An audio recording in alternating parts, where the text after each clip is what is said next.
আমরা নিরপেক্ষ নই, আমরা মুক্তিযুদ্ধের পক্ষে। শুধু দর্শক শ্রোতা, দৃষ্টিকোণ একাত্তরের পক্ষ থেকে আপনাদের স্বাগত জানাই। বাংলাদেশ আজ ভালো নেই।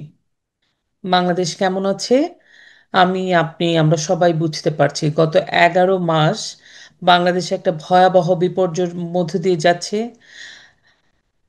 অর্থনীতি, রাষ্ট্র, মানুষের নিরাপত্তা, কোনো কিছুই ঠিক নেই। আপনি সবাই জানি মানুষ ভালো নেই। মানুষ ভালো না থাকলে রাষ্ট্র কি আর ভালো থাকে? শুধু দর্শক শ্রোতা, আজকে একটি প্রতিবেদন নিয়ে বিবিসির খুব তোলপাড় হচ্ছে। তো আসলে প্রতিবেদনটার ভিতরে কি আছে এবং প্রতিবেদনটা এই মুহূর্তে কেনই বা আবার ছাড়া হলো, এবং সেটাকে প্রধান উপদেষ্টার প্রেস সচিব তার ভেরিফাইড পেজেও কিন্তু সেটাকে সে পাবলিশ করেছে, এবং এটা নিয়ে ইউনুস বাহিনী খুব তোলপাড় করছে। তো এইসব কারণেই আমাদের দৃষ্টিকোণ একাত্তর মনে করছি আমরা এটা নিয়ে একটু কথা বলা দরকার। এই জন্য আমরা এমন একজন তরুণ তুর্কিকে এনেছি, যিনি আবার অনেক বছরের এক্সপিরিয়েন্স আছে বাংলাদেশের নিরাপত্তা এবং বিষয়ে কাজ করার। তো সেই জন্য আমরা বেছে এই আজকের অতিথিকে নিয়ে এসেছি। তিনি হচ্ছেন নিরাপত্তা বিষয়ক বিশ্লেষক আম, আমিনুল হক পলাশ। পলাশ, তোমাকে দৃষ্টিকোণ একাত্তরের পক্ষ থেকে স্বাগত জানাই। ধন্যবাদ আপু। খুবই রিলেভেন্ট একটা বিষয়ে কথা বলার জন্য আমাকে আমন্ত্রণ জানার জন্য, কথা বলতে আমাকে আমন্ত্রণ জানার জন্য। আমি জানি তোমার আজকে একটা লম্বা দিন গেছে, কিন্তু তুমি যে হঠাৎ করে বলাতেই সময় দিয়েছো, সেই জন্যই আমাদেরকেই কৃতজ্ঞ, আমরাই কৃতজ্ঞতা জানাই আমাদের সময়টা তুমি দিলা। আমি তোমাকে তুমি করে বলছি, তুমি আমার ছোট। অবশ্যই আপু। জি। আহ, আহ, পলাশ, আমি তো তোমার ভূমিকাতে আমাদের দর্শককে বললাম যে আমি কেন আজকে তোমাকে এনেছি। তুমি কি একটু এই বিশ্লেষণ করবা যে এই যে বিবিসির এই প্রতিবেদনটা নিয়ে যে কথা হচ্ছে, ওরা কেন এই মুহূর্তে এটা দিল? এই প্রতিবেদনটা আসলে তাদের পারপাসটা কি, কি বলতে মনে হয় তোমার? ধন্যবাদ আপু। আজকে আমরা দেখেছি যে বিবিসি একটা প্রতিবেদন করেছে, একই সাথে হচ্ছে 35 মিনিটস একটা ভিডিও ডকুমেন্টারি তারা হচ্ছে পাবলিশ করেছে। আহ, যদি আমি এক কথায় বলতে চাই, তাদের এই প্রতিবেদন এবং ডকুমেন্টারির একমাত্র উদ্দেশ্য হচ্ছে যে অ্যাপারেন্টলি যে অভিযোগটা বর্তমান অবৈধ অন্তর্বর্তী সরকার করছে, যে মাননীয় প্রধানমন্ত্রী শেখ হাসিনা আহ, যে আইন শৃঙ্খলা বাহিনীকে নির্দেশ দিয়েছিলেন আহ, আহ, আন্দোলনকারীদের উপরে আক্রমণ চালানোর জন্য বা লিথাল অস্ত্র ব্যবহার করার জন্য।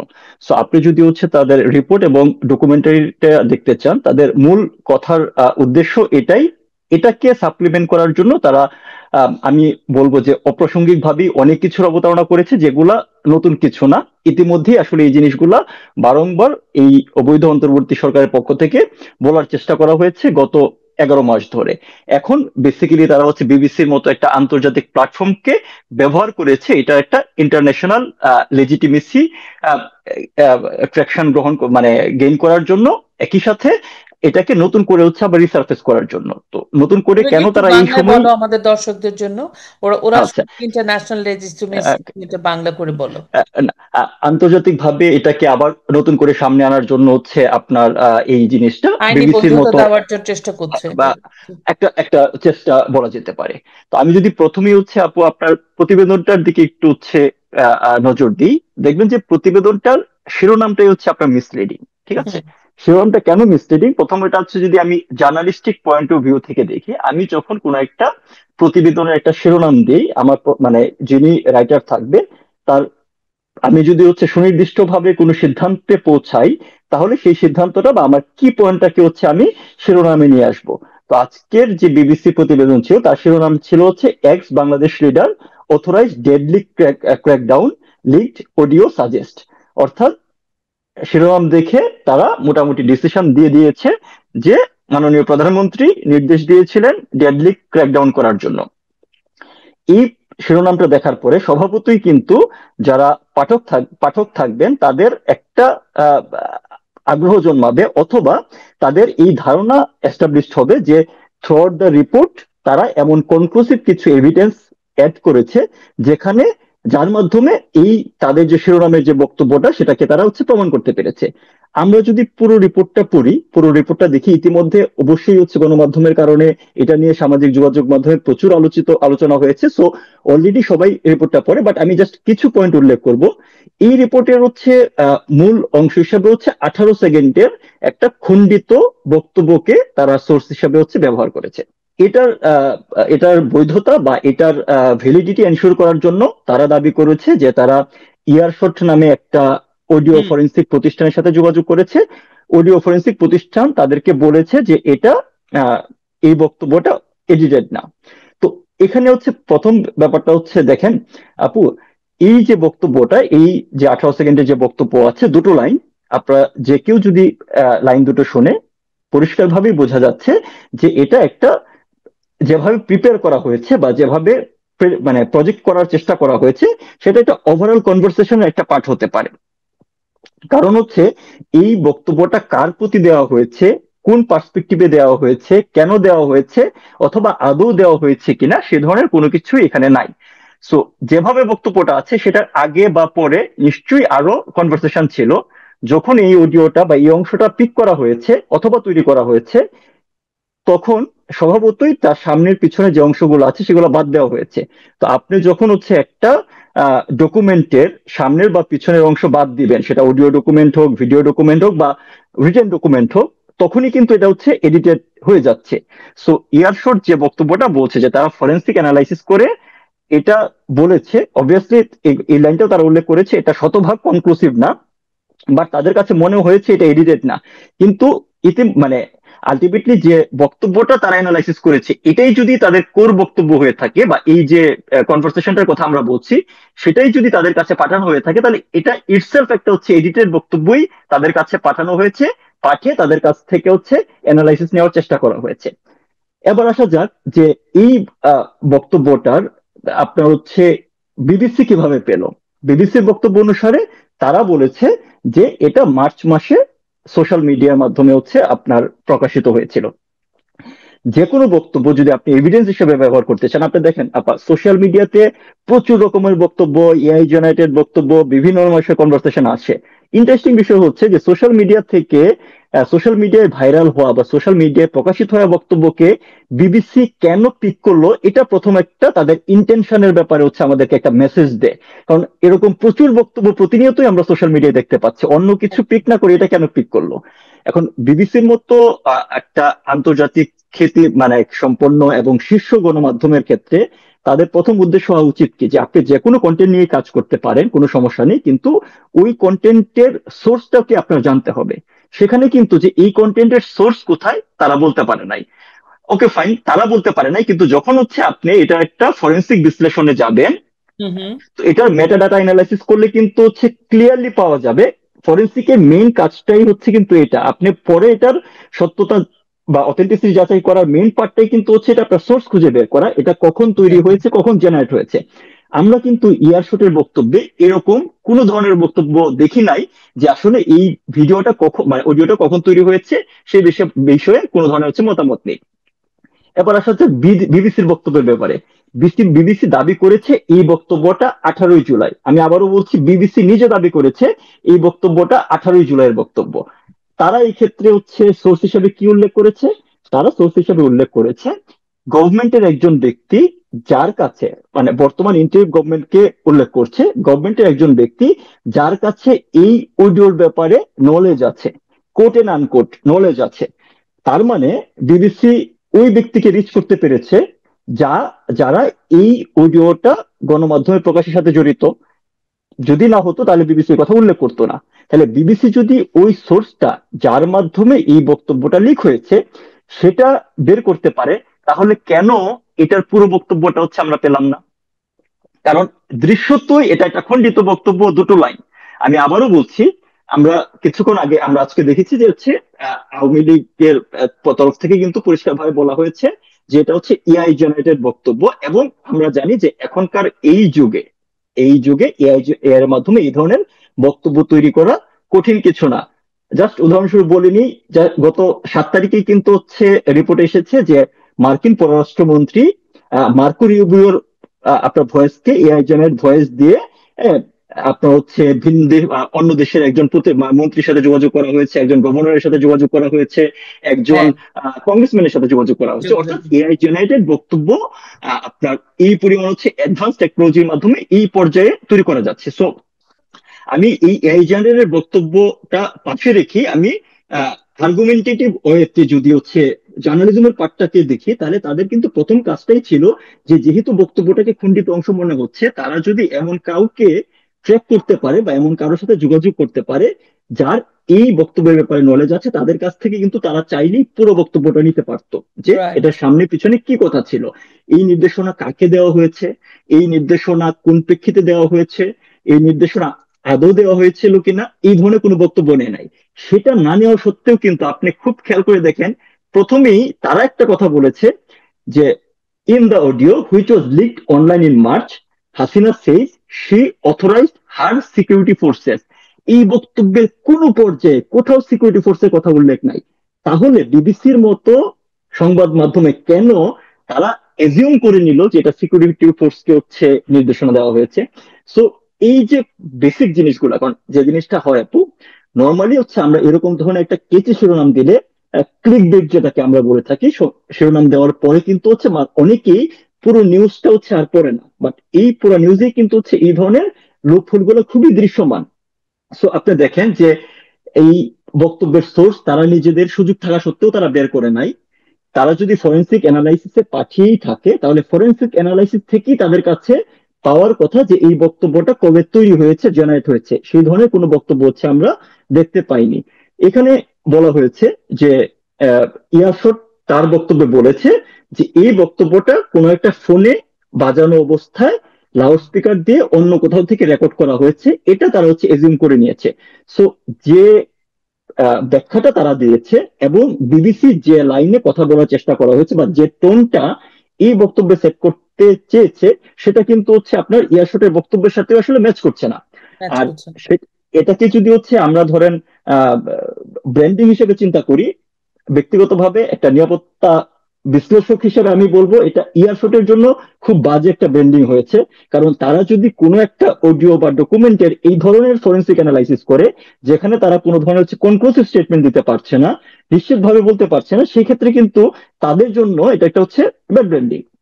তো এই যে বক্তব্যটা আমি বললাম যে এখানে এই প্রথম ধাপে এই বক্তব্যটাকে, যেটা মার্চ মাস থেকে অলরেডি হচ্ছে গণমাধ্যমে আছে, যেটা একাধিকবার এটা নিয়ে হচ্ছে সোশ্যাল মিডিয়াতে আলোচনা করা হয়েছে, যেখানে খুব দৃশ্যতই এটার একটা খণ্ডিত অংশ হিসেবে হচ্ছে সামনে এসেছে। কিন্তু এই বক্তব্যটা বিবিসি রিপোর্ট করার আগে আরো ডিপলি তার অনুসন্ধান করা দরকার ছিল, যেহেতু সেটা তারা এটাকে অনুসন্ধানী প্রতিবেদন বলছে, কিন্তু এখানে অনুসন্ধানের কোনো কিছুই কিন্তু হচ্ছে আমরা পাচ্ছি না।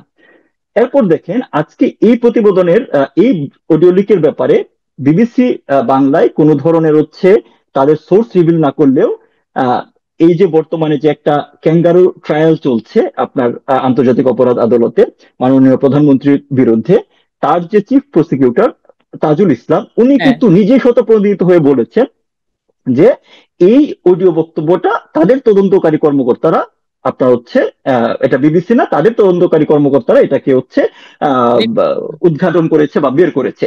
তাহলে অবভিয়াসলি তাদের আশেপাশের বাকি পুরো বক্তব্যটাই তাদের কাছে থাকার কথা। সো তাদের উদ্দেশ্য যদি সৎ হতো, তাহলে কেন তারা পুরো বক্তব্যটা, যদি আদৌ তাদের কাছে এই ধরনের কোনো বক্তব্য থেকে থাকে, তাহলে কেন তারা এই পুরো বক্তব্যটাকে সামনে নিয়ে আসছে না? সো এই যে আহ, শুধুমাত্র এই অডিও অংশটাতেই আমাদের তাদের রিপোর্টে আসলে হচ্ছে অনেকগুলো লোপহোল আছে।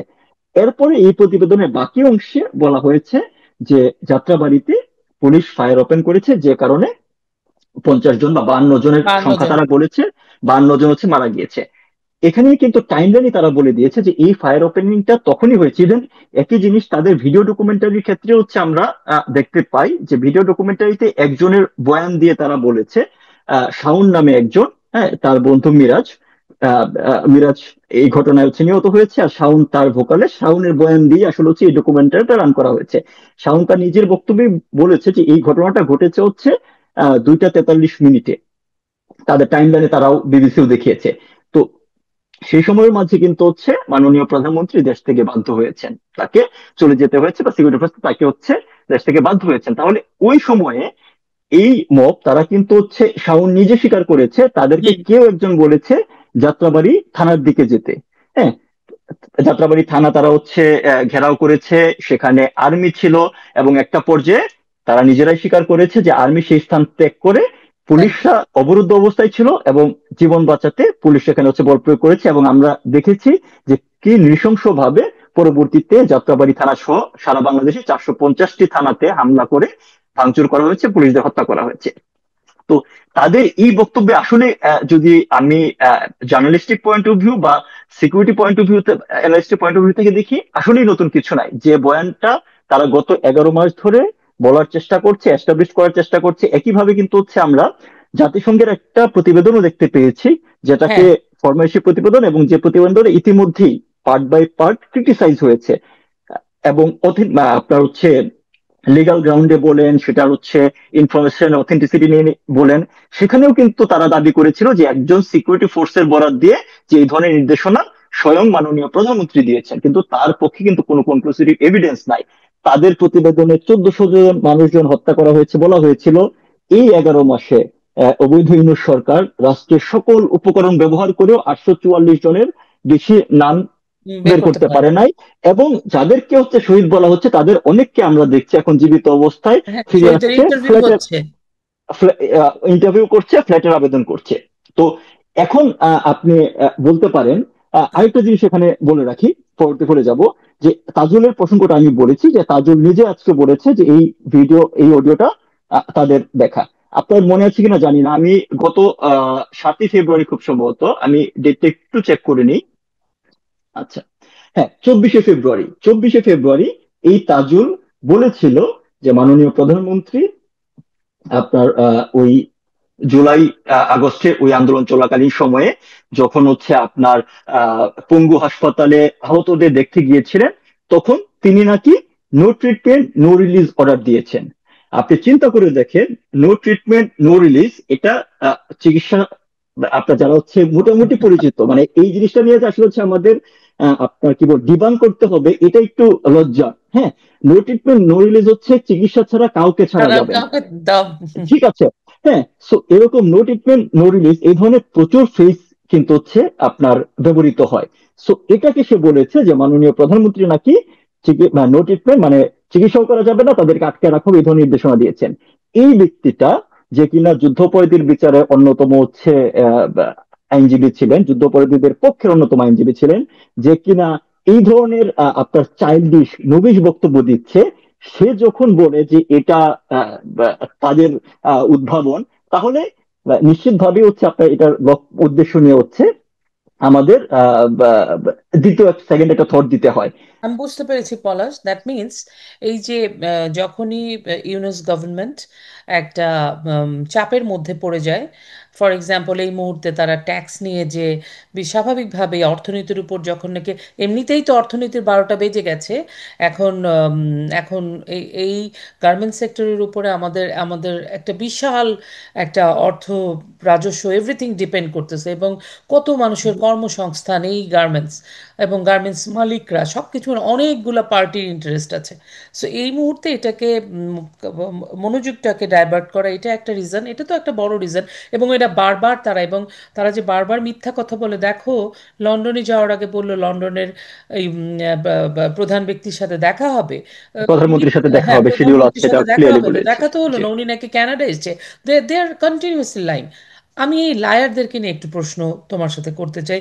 লায়ার মানে এই যে প্রধান উপদেষ্টার যে প্রেস সচিব শফিকুল আলম, রাইট? তুমি জুলাই আগস্টে যখন নাকি এই যে ওরা যেটা করলো একটা প্রি প্ল্যান্ড আন্দোলন, তুমি যেটাকে বলো তৈরি করা আন্দোলন, যেটা আসলে আওয়ামী লীগ সরকার কমপ্লিটলি ব্যর্থ হয়েছে এটাকে ডিবাগ করতে, এটাকে ট্যাকেল দিতে। এই ব্যর্থতা তো আওয়ামী লীগ সরকারের আছে, আহ, পলাশ। হ্যাঁ, এটা আসলে বোঝা উচিত ছিল, এটা তাদের বিরুদ্ধে, একটা দেশের বিরুদ্ধে, রাষ্ট্রের বিরুদ্ধে ষড়যন্ত্র করা হচ্ছে অ্যাজ এ একটা সরকার যারা থাকে। এই যে ষড়যন্ত্রটা, এটা সরকারের যত গোয়েন্দা সংস্থা সবাই বুঝতে ব্যর্থ হয়েছে কিনা হয়েছে আমরা জানি না। এই ব্যর্থতার দায়ভারের কারণে আজকে আমাদের বাংলাদেশে কতগুলা ষড়যন্ত্রী জঙ্গি আমাদের ক্ষমতায় বসে আছে, ইউনুসের নেতৃত্ব, ইউনুস তাদের নেতা। এখন আমার প্রশ্ন, এই যে সাংবাদিকগুলা, এই বিবিসির আগে কাজ করতো যে আকবর, আকবর রাইট? সে রাইট, এই আকবর জুলাইয়ের হোসেন। পরে, হ্যাঁ আকবর হোসেন, সে জুলাইয়ের পরে কোথায় চলে গেল? বোঝাই তো যে এটা রিওয়ার্ড। ইউকের সে তোমাদের ইয়াতে লন্ডনে চলে গেল, সে প্রেস মিনিস্টার রাইট? মিনিস্টার হিসাবে, হ্যাঁ, গোলাম মুর্তজা, সে চলে গেল আমেরিকাতে প্রেস মিনিস্টার। প্রাইম মিনিস্টার হিসাবে। এবং এই ভদ্রলোক শফিকুল আলম, সে কাজ করতো এএফপিতে, ফ্রেঞ্চ বেসড একটা এজেন্সিতে কাজ করতো। সেখান থেকে সে দুই দুই যুগের বেশি কাজ করলো, করে সে এখন প্রধান উপদেষ্টার প্রধান প্রেস সচিব হয়ে গেল। এই যে একটা কনফ্লিক্ট অফ ইন্টারেস্ট আছে, এবং এই যে দেশের বিরুদ্ধে একটা ষড়যন্ত্র করেই তো তারা এই আন্দোলনটা করে তো করলো। তো তুমি এই পুরো ব্যাখ্যাটা, তুমি যেহেতু একজন নিরাপত্তা বিষয়ক বিশ্লেষক, তুমি কিভাবে দেখছো জুলাই থেকে এই পর্যন্ত, এবং এদের যে এই যে তারা একটা একটা কাজের বিনিময়ে দেশকে এটা করে দেশকে এরকম একটা সিচুয়েশনের মধ্যে, তারা তো তথ্য দিছে, তারা তো কাজ করছে, সেটা করে যে যে তারা যে নিয়ে নিল, এক একটা পথ বাগিয়ে নিল। যেমন সার্জিস, কি ওই যে ম্যাগাজিন আসিফ উপদেষ্টা হয়ে গেল, নাফিজ নাহিদ নাকি উপদেষ্টা হয়ে গেল। সবাই কিন্তু কিছু কিছু নিয়ে নিল যারা নাকি এই ষড়যন্ত্রের সাথে যুক্ত ছিল। কিন্তু এই যে সাংবাদিকগুলোর যে এই যে একটা মোরালি যে করাপ্ট, এবং তুমি একজন নিরাপত্তা বিশেষজ্ঞ হিসেবে তুমি কি বলতে চাও, বিশ্লেষক হিসেবে? উম, উম, আপু দেখেন, আপনি প্রথম যে জিনিসটা বলে যে ব্যর্থতার বিষয়টা, সেটা নিয়ে হচ্ছে জাস্ট একটু বলে দেন হচ্ছে আমি ওটাতে যাব। বলো। ব্যর্থতার বিষয়টা দেখেন যে আপনার আওয়ামী লীগ সরকারের বিরুদ্ধে মাননীয় প্রধানমন্ত্রীর বিরুদ্ধে সবচেয়ে বড় যে অভিযোগটা তার বিরুদ্ধ পক্ষরা বলেছে যে ওই সময় হচ্ছে মত প্রকাশের স্বাধীনতা ছিল না, এই কথাটা আমরা এত বেশিবার শুনেছি। আপনি এখন আজকে 11 মাস পরে আপনি নিজেই দেখেন যে ব্যক্তিগুলো আপনি যাদের নাম বললেন, এর বাইরেও আরো অনেকে আছে, যে ব্যক্তিগুলা দেশের ভিতরে থেকে বিভিন্ন পদে থেকে এই ধরনের কনস্পিরেসির সাথে জড়িত ছিল, তারা কিন্তু দেশেই বহাল তবিয়তে ছিল। আপনি খেয়াল করে দেখেন যারা এই সরকারের বিভিন্ন পদে আপনার হচ্ছে গুরুত্বপূর্ণ পদে পদে বসেছে এই অবৈধ সরকারের, যারা আহ, অবশ্যই ইউনূস তার সাথে ব্যক্তিগত যোগাযোগের কারণে বিদেশ থেকে অনেককে নিয়ে এসে একটা হচ্ছে আপনার মাল্টি ন্যাশনাল কোম্পানির মতো তার হচ্ছে রাখবে। অবৈধ সরকারটাকে বানিয়েছে। বাট দেশে থেকে যারা ছিল তারা কিন্তু দেশেই বহাল তবিয়তে ছিল। আপনি যেমন শফিকুল আলমের কথা বললেন, সে বহাল তবিয়তে আপনার হচ্ছে সাংবাদিকতা করেছে। আমরা বিভিন্ন আওয়ামী লীগ নেতার সাথে হচ্ছে তার ছবি দেখেছি, প্রেস ক্লাবে আওয়ামী লীগ সাংবাদিকদের সাথে হচ্ছে তার ছবি, তার আলোচনা এগুলো দেখেছি। একই সাথে আপনি একটা নাম হয়তো ভুলে গেছেন যে আমরা এখন শুনতে পাচ্ছি যে আমার এখানকার যে সাংস্কৃতিক গোষ্ঠী মুস্তফা সরোয়ার ফারুকী, হ্যাঁ, তাকে কিন্তু হচ্ছে ভুলি নাই বিভিন্ন ওর কথা, সময় হচ্ছে কথা আপনি জীবনেও ভুলবো বলবেন না। মানে বলবেন না। তো আওয়ামী লীগ সরকারের সময় হচ্ছে সে আপনার বহাল তবিয়তে তার ব্যক্তিগত কাজ চালু করে চালিয়ে গিয়েছে।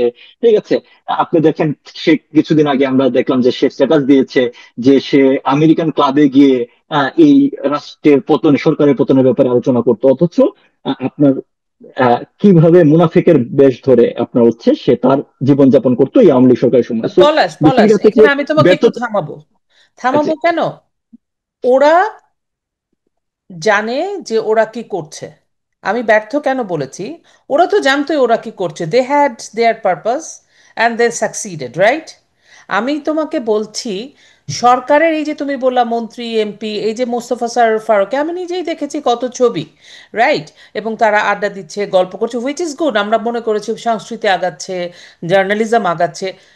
এই যে এই পুরা বিষয়টা যে ওরা আমাদের ভিতরে ঢুকে, মানে আওয়ামী লীগের সরকারের ভিতরে ঢুকে, আমি মুক্তিযুদ্ধের লোক বলে, পক্ষের বলে আমি আমাদের বললাম, ওরা যে এই কাজটা করতে পারলো, আর আওয়ামী লীগ সরকার যেটা ধরতে পারলো না, এটা তো ব্যর্থতা এক ধরনের, যে এরা ভিতরে না আপু, ঢুকেছে। হচ্ছে না, আপনি যদি মানে ব্যর্থতা বলেই তো আপু হচ্ছে আমরা আলটিমেটলি হচ্ছে আমাদের দেশটা হচ্ছে আহ জঙ্গি সর্দারদের হাতে চলে গিয়েছে, এটা তো অস্বীকার করার কোনো সুযোগ নেই। কিন্তু আমি যে জিনিসটা বলতে চাচ্ছিলাম যে দেখেন, মানে এটাকে আপনার বিরুদ্ধ মত বা ডিফারেন্ট ওপিনিয়ন, আপনি দেখেন আওয়ামী লীগ সরকারের সময় প্রতিদিন টক শোতে আওয়ামী লীগের পক্ষে যিনি কথা বলতে উনি বেশি গালি খেত। ঠিক আছে, আপনার এমন কোন টক শো নাই, প্রত্যেকটা টিভি চ্যানেলে আমরা হচ্ছে প্রচুর আলোচিত টক শো আছে যারা প্রতিনিয়ত হচ্ছে আওয়ামী লীগকে বেশিং করেছে, বাট তাদের কিন্তু কিছু হয় নাই। তার বিপরীতে হচ্ছে আপনি আজকের অবস্থাটা দেখেন। তো আওয়ামী লীগ যদি তখন হচ্ছে আপনার এই যাদের এই ষড়যন্ত্র গুলাকে হচ্ছে দমন মানে নিয়ন্ত্রণ করার চেষ্টা করতো, দমন করার চেষ্টা করতো, তখন হচ্ছে আওয়ামী লীগের এগেনস্টে এই অভিযোগগুলো কিন্তু বারবার আসতো। সো আওয়ামী লীগ আসলে হচ্ছে এখানে একটা ফ্লেক্সিবলি জায়গা দেওয়ার চেষ্টা করেছে, বিরুদ্ধ পক্ষকে রাজনীতি করার হচ্ছে অপশন বা সুযোগ দিয়েছে, বিরুদ্ধ মতকে হচ্ছে আপনার অ্যাড্রেস করার চেষ্টা করেছে, বিরুদ্ধ মতকে হচ্ছে আপনার ফ্রি লাইসেন্স দিয়েছে আমি বলবো। সেই ক্ষেত্রে কিন্তু আহ, আহ, আমাদেরকে ওই জায়গায় আসলে ডিপ ডাউন করা দরকার ছিল যে কারা আসলে হচ্ছে এভাবে দেশের বিরুদ্ধে ষড়যন্ত্র করছে। কিন্তু দুঃখজনক হচ্ছে ব্যাপার, দেখেন আপু, এবারই তো প্রথম না, আওয়ামী লীগের বিরুদ্ধে এই ধরনের ষড়যন্ত্র কিন্তু আগেও হয়েছে।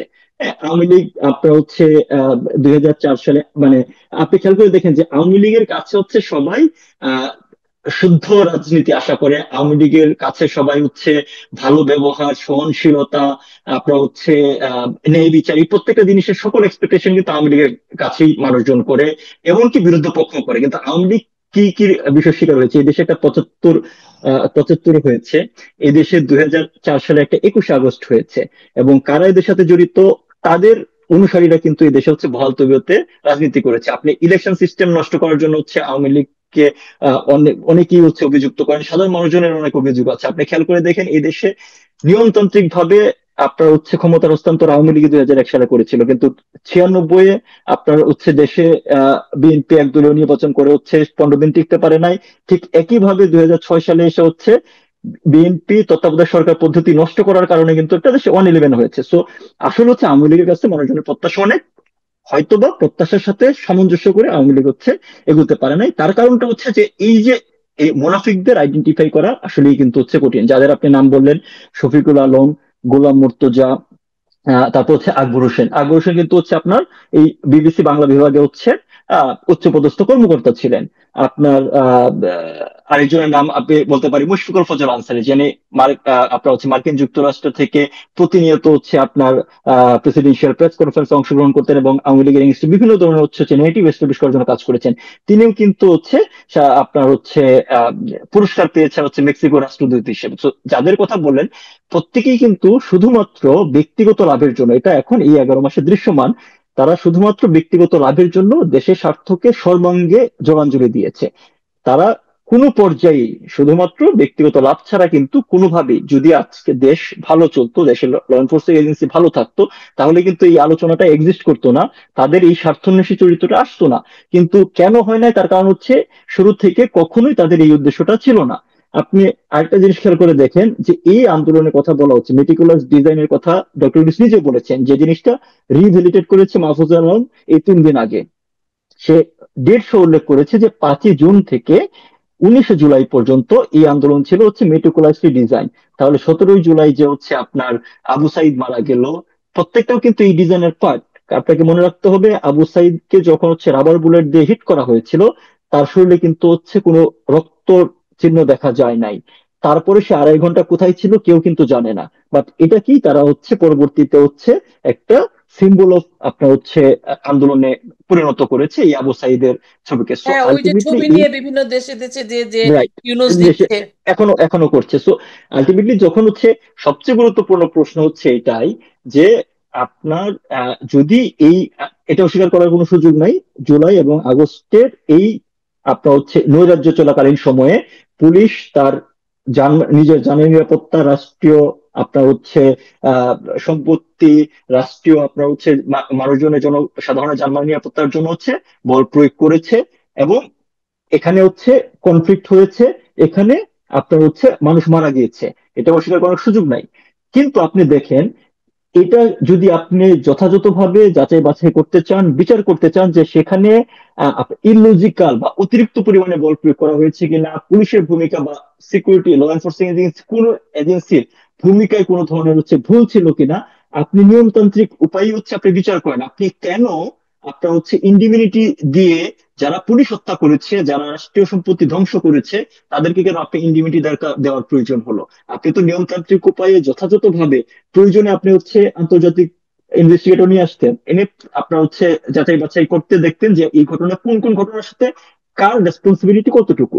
সো এই কোনো জিনিসই কিন্তু তারা করে নাই, তারা এককভাবে ডিপেন্ড করেছে হচ্ছে জাতিসংঘের রিপোর্টের উপরে। প্লাস তারা এখন তাদের মতো করে হচ্ছে নেগেটিভ এস্টাবলিশ করে বেসিক্যালি হচ্ছে আওয়ামী লীগের মানুষজনের মন থেকে আওয়ামী লীগের কে দূরে রাখার চেষ্টা, যেটা প্রথম থেকে তারা করে এসেছে, এবং এই 11 মাসে তাদের এই অপচেষ্টা সফল হয় নাই বলেই কিন্তু আজকে তাদের নতুন করে হচ্ছে বিবিসি দ্বারস্থ হতে হয়েছে, যে কারণে এই রিপোর্টটা আপনি খেয়াল করে দেখেন, এই রিপোর্টের একজন রিপোর্টারের নাম হচ্ছে আহ রাফিদুল ইসলাম, আমি যদি ভুল না করে থাকি। সে নিজেও কিন্তু সরাসরি হচ্ছে আহ, আপনার হচ্ছে এই আন্দোলনের একজন সক্রিয় অংশগ্রহণকারী ছিল। তার ফেসবুক স্ট্যাটাস আছে এটা নিয়ে, সে একদম জুলাই আগস্ট মাসে সে কন্টিনিউয়াসলি হচ্ছে আপনার অ্যাক্টিভিজম করে গেছে। তার ব্যক্তিগত অ্যাক্টিভিজম নিয়ে আমার কোনো সমস্যা নাই, প্রত্যেকে তার মতো করে অ্যাক্টিভিজম করতে পারে, কিন্তু অ্যাক্টিভিজম কখনো জার্নালিজম হতে পারে না।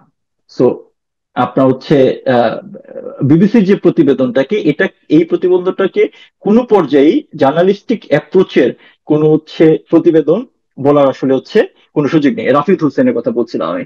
তো আপনারা যদি তার ফেসবুকে গিয়ে দেখেন, সে যে কোর হার্ডকোর অ্যাক্টিভিস্ট অফ এই জুলাই আগস্টের এই মব সন্ত্রাসের, সে যখন হচ্ছে প্রতিবেদন দেখে, এটাকে হচ্ছে একটা ব্লগিং বলা যেতে পারে, তার নিজস্ব অ্যাক্টিভিজম হতে পারে, তার নিজের পোস্টের জন্য, কিন্তু বিবিসির জন্য নয়। তো আমি ব্যক্তিগতভাবে আশা করব যে আওয়ামী লীগের তরফ থেকে হচ্ছে আমরা একটা রিজনটা দেখতে পেয়েছি, কিন্তু এটাকে অফিসিয়ালি বিবিসির বরাবর হচ্ছে যে ধরনের যেভাবে হচ্ছে লিগাল পার্সপেক্টিভ থেকে হচ্ছে রিজনটা পাঠানো যায় সেভাবে পাঠানো উচিত। কারণ এটা খুবই মিসলিডিং এবং মানুষজনকে বিভ্রান্ত করার জন্য, এবং অবভিয়াসলি ইউনুস তার টাইম বাই করার জন্য হচ্ছে এই জিনিসটা করেছে। আমি পলাশ, তুমি আমাকে অনেক সময় দিলে, আমি একদম অনুষ্ঠানের শেষ পর্যায়ে চলে আসছি। আমি তোমার কাছ থেকে, তুমি তো অবশ্য লাস্টে একটু বললে, তারপর আর একটু জানতে চাই। সেটা হচ্ছে যে জুলাই আগস্ট বলো বা আওয়ামী লীগের শেষের সময়গুলোতে যেটা বলে যে কিছু ন্যারেটিভস, ফলস ন্যারেটিভস যারা দাঁড় করিয়েছে, তার মধ্যে তুমি ফ্যাসিস্ট ধরতে পারো, ফ্রিডম অফ স্পিচ বা ফ্রিডম অফ এক্সপ্রেশন নাই, এইগুলা করেছে। এগুলো আবার করেছে, যেমন তুমি আসিফ নজরুলকে তুমি যদি দেখো, উনি যে আইন উপদেষ্টা হয়ে গেছেন, কারণ এইটা চেঞ্জ হওয়াতে ওনার আইন উপদেষ্টা হওয়াটা ইজি হয়েছে। আসলে ওনার টার্গেট ছিল এ ধরনের কোনো কিছু। এই জন্য উনি আওয়ামী লীগের সময়টাতেই মাইকে দাঁড়িয়ে, মাইক নিয়ে উনি একই কথা বারবার বলে গেছে। তুমি বলে না যে একটা মিথ্যা যদি তুমি হাজার বার বলো সত্য শোনায়। তার মানে কি, এই যে কাজগুলো আওয়ামী লীগ তখন আসলে খুব লিনিয়েজলি, মানে খুব স্বাভাবিকভাবেই, হ্যাঁ, যার কথা সে বলবে। প্রতি টক শোতে, তৃতীয় মাত্রা বা যে কোনো টক শোতে একজন বিএনপি থাকবে, একজন আওয়ামী লীগ থাকবে, একজন অমুক দল থাকবে, তমুক দল থাকবে, একজন অ্যাক্টিভিস্ট থাকবে, সবার কথা আওয়ামী লীগ শুনছে। আওয়ামী লীগ এটা চেষ্টা করেছে। তার এটা আমরা এখন বুঝি, এখন যারা 11 মাসে বাঙালি বুঝছে, মত প্রকাশ আসলে না প্রকাশ এবং প্রকাশ কি কখন তারা জিনিস, করতে পেরেছিল পার্থক্যটা কি, আসলে, যে এটা আওয়ামী লীগ যে বুঝতে বাঙালি যে বুঝতে পেরেছে। সেই জন্য কিন্তু একটা কথা, গত কিছুদিন যাবত আমরা অনলাইন জরিপ, আমি আমাদের মুক্তিযুদ্ধের পক্ষের শুধু না, বা শুধু আওয়ামী লীগের পক্ষের কথা বলছি না, ইভেন তো অন্যান্য দলেরও যারা যারা রাজনীতি করেন, সাংবাদিকতা করেন, তারা জরিপ করছেন। বলা হয় যে সবচাইতে পপুলার এখন এই মুহূর্তে পাবলিকের কাছে, এই মুহূর্তে আওয়ামী লীগ এই মুহূর্তে যতটা পপুলার তা কখনো ছিল না। আওয়ামী লীগের ভিতরের যে কোন দল সেটাও বিভেদ ভুলে গিয়ে সবাই এক হয়ে গেছে। এই অবস্থার মধ্যে এখন আওয়ামী লীগ আছে এবং সেটাকেই ইউনুস গভর্নমেন্ট ভয় পাচ্ছে। আমার প্রশ্ন যেটা ছিল, সেটা হচ্ছে তখনও আওয়ামী লীগ আহ, সবাইকে উদারনীতি করে সবাইকে সুযোগ দিয়ে একটা এই যে একটা ডিজাস্টারের মধ্যে পড়লো, সেটাকে তারা বুঝতে পারে নাই, বা আমি জানি না মোকাবেলা করতে পারে নাই। এখন একের পর এক প্রোপাগান্ডা করতেছে সবাই, আমরা এই যা কথা বলতেছি, তুমি আমাকে কথা বলতেছি, এটা একটা পার্সোনাল লেভেলে কথা বলতেছি। আওয়ামী লীগ আসলে সম্মিলিতভাবে কি কোনো পদক্ষেপ নেবে যে বারবার যে যে ওরা যে প্রোপাগান্ডাটা ছড়াচ্ছে, ফলস ন্যারেটিভ ছড়াচ্ছে, ফলস মেসেজ দিচ্ছে, দেশে বিদেশে লবিস্ট নিয়োগ করছে, আওয়ামী লীগ আসলে কি করছে? তুমি কি জানো তাদের কাজ কি হবে? তুমি বলতে পারবা? দেখুন হচ্ছে মানে আওয়ামী লীগের সরাসরি হচ্ছে দল হিসেবে আওয়ামী লীগ কি করছে সেটার জন্য কিন্তু হচ্ছে আওয়ামী লীগের ধরেন মুখপত্র আছে, আওয়ামী লীগের পেজ আছে, এবং আপনি দেখেন তাদের, আপনি একটা জিনিস খেয়াল করতে হবে কিন্তু হচ্ছে ধরেন মানে আওয়ামী লীগের জন্য আহ, কাজ করার এই জায়গাটা কিন্তু সর্বতোভাবে সংকুচিত করার সর্বোচ্চ চেষ্টা করা হচ্ছে। হ্যাঁ, আপনি দেখেন এই দেশে শুধুমাত্র আওয়ামী লীগের কর্মী সমর্থক না, আওয়ামী লীগের যারা ভোটার ছিল তাদেরও হচ্ছে আপনার হচ্ছে বাড়িতে থাকতে পারছে না। দেশে প্রায় 3.5 লাখের উপরে হচ্ছে আওয়ামী লীগ নেতা কর্মীকে গ্রেফতার করা হয়েছে। সো আওয়ামী লীগ শীর্ষ পর্যায় থেকে একদিকে যেমন হচ্ছে আপনার তাদের দলীয় নেতা কর্মীদের আপনার হচ্ছে কি বলে নিরাপত্তার কথা চিন্তা করতে হচ্ছে, জেলে যারা অলরেডি হচ্ছে আপনার অ্যাটলিস্ট হচ্ছে আপনার 80,000-এর উপর হচ্ছে নেতাকর্মী বর্তমানে জেলে আছে, তাদের হচ্ছে জামিন সহ সহ অন্যান্য বিষয় নিয়ে চিন্তা করতে হচ্ছে। একই সাথে কিন্তু হচ্ছে কন্টিনিউয়াসলি পুরা রাষ্ট্রযন্ত্র ব্যবহার করে যে আপনার এই প্রপাগান্ডা চলছে, আপনার অপপ্রচার চলছে, সেটার কিন্তু হচ্ছে কাউন্টার আপনার হচ্ছে দেওয়ার কাজ করছে। সো আমি যতটুকু দেখতে পাচ্ছি যে আসলে ভালোর তো আসলে কোনো শেষ নাই, it could be more better. But এই চেষ্টাটা কিন্তু প্রত্যেকেই দেখেন, আহ, যারা হচ্ছে আওয়ামী লীগের সাথে কোনো না কোনো ভাবে সম্পৃক্ত ছিল, প্রত্যেকেই কিন্তু খুবই ভানারেবল অবস্থায় আছে। কেউই কিন্তু হচ্ছে কমফোর্ট জায়গাতে নাই, সেই জায়গা থেকে কিন্তু হচ্ছে চেষ্টা করছে। এবং সে কারণে কিন্তু আপনি যে জিনিসটা বললেন, দেখেন যে আওয়ামী লীগ কিছু না করেও কিন্তু হচ্ছে এই 11, কিছু না করে আমি বলবো না, আওয়ামী লীগ সক্রিয়ভাবে মাঠে খুব দৃঢ় উপস্থিতি ছাড়াই কিন্তু এখন হচ্ছে সবচেয়ে জনপ্রিয় দল। এবং এটা আপনি আহ, যদি হচ্ছে নিরপেক্ষভাবে যে কেউ কোনো ধরনের হচ্ছে জরিপ চালায় যে মানুষজন কখন ভালো ছিল, তারা কাকে ভোট দিতে চায় বা কাকে হচ্ছে আসলে রাষ্ট্রীয় ক্ষমতায় দেখতে চায়, এটা জিনিসটা তো মানুষজন কিন্তু বুঝতে পারছে। সো আওয়ামী লীগের তরফ থেকে সেই চেষ্টা অব্যাহত আছে। আরো আরো আপনার হচ্ছে ভালোভাবে হচ্ছে আপনার এই চেষ্টা করবে, সেই আশাবাদ আমার থাকলো। একই সাথে আমি এটাও আপনার হচ্ছে মানে বলতে চাই যে জিনিসটা দেখেন যে আওয়ামী লীগের এই অপপ্রচারের ব্যাপারটা যদি বলি, দেখেন আজকে বিবিসিতে না, শুধুমাত্র এর আগেও কিন্তু হচ্ছে দুইটা এরকম হচ্ছে আপনার সিগনিফিকেন্ট হচ্ছে অপপ্রচার চালানো হয়েছিল। একটা ছিল হচ্ছে আপনার আয়নাঘর নিয়ে, যেটা নেত্র নিউজ হুম। করেছিল, দেখুন। যারা আপনার হচ্ছে ইউএসএইডি ফান্ডেড ছিল, যাদের কার্যক্রম এখন আমরা দেখতে পাচ্ছি না কারণ ফান্ড বন্ধ হয়ে গেছে। আপনি খেয়াল করে দেখেন সেই রিপোর্টটা একদম। দিয়ে তারা যে যে অভিযোগগুলা করেছিল, দেশে শত শত মানুষ হচ্ছে আপনার গুম অবস্থায় আছে, আয়নাগরে আছে। আমি আবারও বলি, 11 মাস বর্তমান বাংলাদেশের সকল এস্টাবলিশমেন্ট এই অবৈধ ইউনুসের হচ্ছে করায়ত্তে আছে। তো সেই ক্ষেত্রে হচ্ছে কোথায় সেই আয়নাঘর? আমরা একটা আয়নাঘর 7 মাস পরে দেখতে পেয়েছি যে খুব সাজানো গোছানো একটা আয়নাঘর ইউনুস এই নেত্রজনীয় যে তাসনিম খলিল সহ আরো কয়েকজনকে নিয়ে ভিজিট করতে গিয়েছে। কিন্তু যে শত শত মানুষজনকে যে গুম অবস্থায় ছিল তারা কোথায়, এই ধরনের কোনো ফলো আপ রিপোর্ট কিন্তু আমরা দেখি নাই। সো আমি এই রিপোর্টের কথা উল্লেখ করলাম এই কারণেই, আজকের বিবিসি রিপোর্টটা যে হচ্ছে আপনার একটা উদ্দেশ্য প্রণোদিত রিপোর্ট, তার উদাহরণ কিন্তু হচ্ছে সেখানেই আছে। আমরা অল আর প্রাইম মিনিস্টার মেন নামে একটা হচ্ছে রিপোর্ট দেখেছি, যেটাও খুব উদ্দেশ্য প্রণোদিত, জাস্ট একটা ব্যক্তি বা একজন সাবেক সেনা প্রধানের অংশকে নিয়ে করেছে, এবং সেটাকে বিভিন্ন ভাবে হচ্ছে লিয়াজু করে হচ্ছে আওয়ামী লীগের সাথে টাই আপ করার চেষ্টা করা হয়েছে। সো এই ধরনের চেষ্টার বিরুদ্ধে আপনি যে জিনিসটা বললেন যে অ্যাপারেন্টলি খারাপ সময়ে আওয়ামী লীগ সবচেয়ে বেশি হচ্ছে আপনার ঐক্যবদ্ধ ভাবে হচ্ছে আচরণ করে, সবচেয়ে বেশি শক্তিশালী আচরণ করে। আজকে যদি আপনি দেখেন যে আজকে সকালবেলা যখন হচ্ছে এই নিউজটা হচ্ছে পাবলিশ করা হলো, আপনি খেয়াল করে দেখেন শফিক থেকে শুরু করে আপনার তাজুল তো হচ্ছে সাংবাদিকদের সাক্ষাৎকারে দিয়ে ফেললো, তাদের ভিতরে কিন্তু অনেকটা হচ্ছে আপনার মানে ঈদের আনন্দময় পরিস্থিতি তৈরি হয়ে গেছিল যে এই যে বিবিসিতে আমরা একটা রিপোর্ট করতে পেরেছি, এখন হচ্ছে ডেমোলিশ হয়ে যাবে। আপনি খেয়াল করে দেখেন যে এই তাদের এই আনন্দ কিন্তু হচ্ছে আপনার 12 ঘন্টাও সাস্টেন করে নাই। এবং এই যে কাজটা করেছে সেটা কিন্তু হচ্ছে যে আওয়ামী লীগের নাম জানা না জানা অসংখ্য অ্যাক্টিভিস্ট তাদের জায়গা থেকে যে যে পর্যায় থেকে যেভাবে কমবেট করতে পেরেছে, তার নিজস্ব এক্সপার্টাইজ দিয়ে, তার নিজস্ব মতামত আপনার হচ্ছে তুলে ধরে। এবং দেখেন আমি প্রিটি শিওর যে আজকের এই রিপোর্টের ব্যাপারে বাংলাদেশের জনসাধারণের মনে তারা যে ধরনের ইমপ্রেশন তৈরি করতে চেষ্টা করেছিল, আপনি যদি খেয়াল করেন এই বিবিসি রিপোর্টের নিচে যে হচ্ছে আপনার কি বলে কমেন্ট সেকশন থাকে, সেই কমেন্ট সেকশনে শুধু বাংলাদেশিরা না, অন্যরাও মন্তব্য করছে যে ইয়ারশোট একটা হচ্ছে এনজিও, যারা বেসিক্যালি হচ্ছে আপনার হিউম্যান রাইটস এবং হচ্ছে এনভায়রনমেন্ট অ্যাক্টিভিস্ট হিসেবে কাজ করে। সো আপনি যখন এরকম লিগাল এক্সপার্টাইজ বিষয়ে, যেটা একটা ক্রিমিনাল ইস্যু আপনার হচ্ছে প্রসিডিং জড়িত আছে, সেক্ষেত্রে এরকম প্রচুর প্রতিষ্ঠান আছে যারা এই ধরনের, যারা আপনার হচ্ছে ইন্টারন্যাশনাল ক্রিমিনাল কোর্টে কাজ করে, যারা ক্রিমিনাল ফরেন্সিক অ্যানালাইসিস হিসেবে কাজ করে, আপনি তাদের কাছে যেতে পারতেন। সেটা না গিয়ে হচ্ছে আপনি ইয়াসোটের কাছে দিবেন, যারা নিজেরাই হচ্ছে কোনো ধরনের কনক্লুসিভ ওপিনিয়ন আপনারা দিতে পারেন না, শুধুমাত্র একটা হচ্ছে মন্তব্য নেওয়ার জন্য একজনের আসলে নাম ইউজ করার মতো ব্যাপার। তো এই যে বিষয়গুলো, সেটাও কিন্তু হচ্ছে একটা সম্মিলিত অ্যাক্টিভিজমের কারণেই হয়েছে। তো আমি আশাবাদী। আবার একই সাথে হচ্ছে আপনার হচ্ছে অবশ্যই আমি শঙ্কিত, শঙ্কিত এই কারণে যে আহ, আমি দৃঢ়ভাবে বিশ্বাস করি বাংলাদেশে মুক্তিযুদ্ধের পক্ষের শক্তি শেষ কথা বলবে। এই দেশ মুক্তিযোদ্ধা পন্থীদের দেশ, এই দেশ স্বাধীনতা সপক্ষের বাংলাদেশ। এবং প্রতি মুহূর্তে আমাদের এই স্বাধীনতার আপনার হচ্ছে এই 53 বছরে প্রচুর পরিমাণে হচ্ছে বাধা বিপত্তি এসেছে, প্রচুর পরিমাণে আপস এন্ড ডাউনস এর দিকে গিয়েছে, কিন্তু শেষ কথা কিন্তু আসলে স্বাধীনতার পক্ষে শক্তি লিখেছে।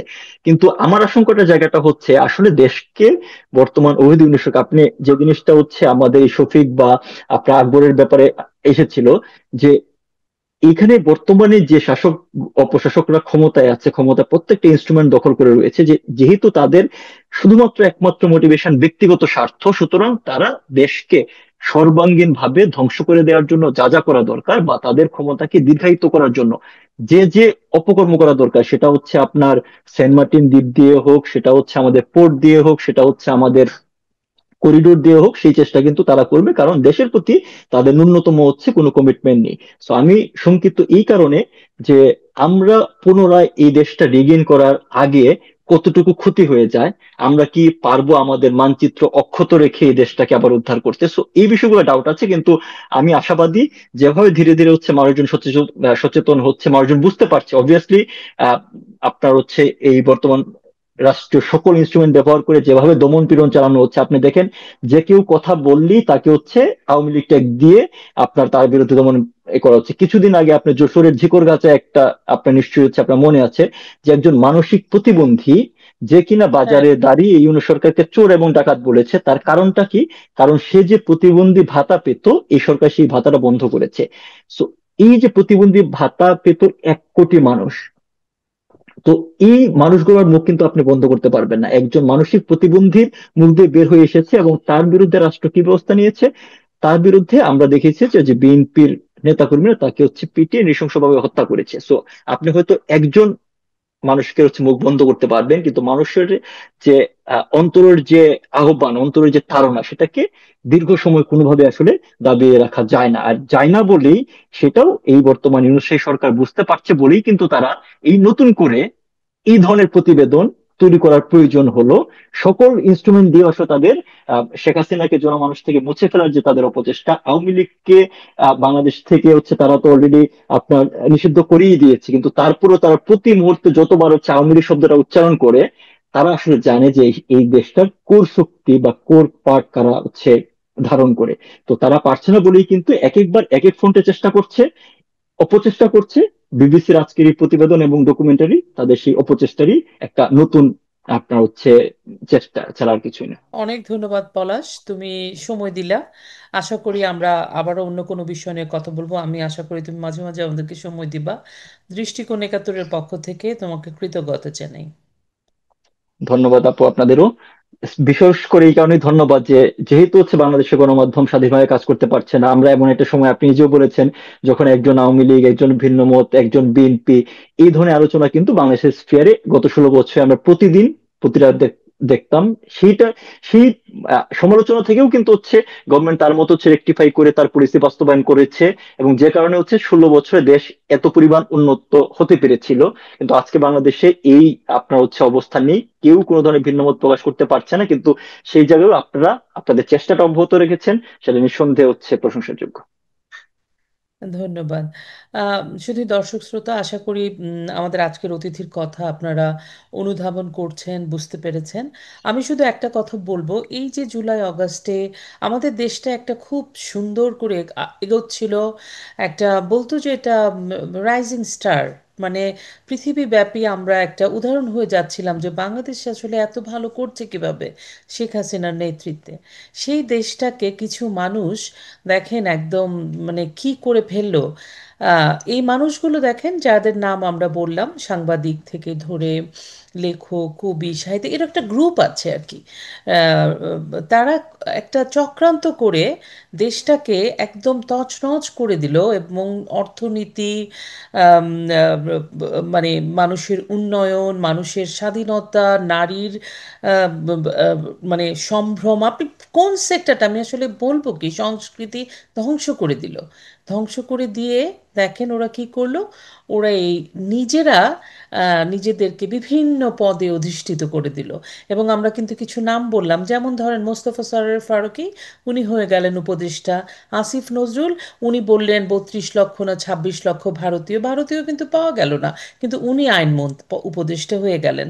এইরকম আপনি শফিকুলকে দেখেন, সে তথ্য পাচার টাচার করে জুলাই আগস্টে কত কিছু করে দেখেন আজকে সে হয়ে গেল মানে মানে প্রধান প্রেস উপদেষ্টা সেক্রেটারি। প্রধান প্রেস সচিব। বিবিসি, যার যার জন্য আজকে আমরা খবরটা করলাম, সেই সাংবাদিক বিবিসির একজন চলে গেলেন লন্ডনে প্রেস মিনিস্টার হয়ে, আরেকজন সাংবাদিক গোলাম মর্তুজা চলে গেলেন আমেরিকাতে প্রেস মিনিস্টার হয়ে। তারা কিন্তু আসলে তাদের সুবিধাগুলো নিল, এবং সমন্বয়করা দেখেন বিভিন্ন জন বিভিন্ন, কেউ হলেন কোনো দল বানালেন, কেউ আবার উপদেষ্টা হয়ে গেলেন, যা ইচ্ছা তাই করছেন। তাদের তাদের পিএস এপিএসরা টাকা লুটিয়ে ফেলছে, তাদের বাবা, তাদের ফ্যামিলি, মানে একটা যা ইচ্ছা তাই। কিন্তু কি হলো? আমরা 20 কোটি মানুষের জীবনটা অনিশ্চিত হয়ে গেল। 18 লাখ, 20 লাখ নারী পুরুষ বেকার হয়ে গেল। নারীরা বাড়ি বের হতে পারে না, শিশুরা ধর্ষণ হয়। দেশটা শেষ হয়ে গেল। কাদের জন্য? এই মানুষগুলোর জন্য। চলুন আমরা ঐক্যবদ্ধ হই, আমরা বোঝার চেষ্টা করি, আমরা আমাদের আসলে মুক্তিযুদ্ধের চেতনা, একাত্তর, বাংলাদেশ সার্বভৌমত্ব রক্ষা করতে হবে একতাবদ্ধ হয়ে। এটাই আমাদের এখনকার করণীয়। আপনারা সবাই ভালো থাকবেন, প্রতিবেশীর দিকে খেয়াল রাখবেন। মুসলিম অমুসলিম সবাই আমরা ভাই ভাই, আমরা হাত ধরে চলবো। আমরা এটাই শিখেছি, আমাদের পূর্বপুরুষ আমাদের এটাই শিখিয়েছেন।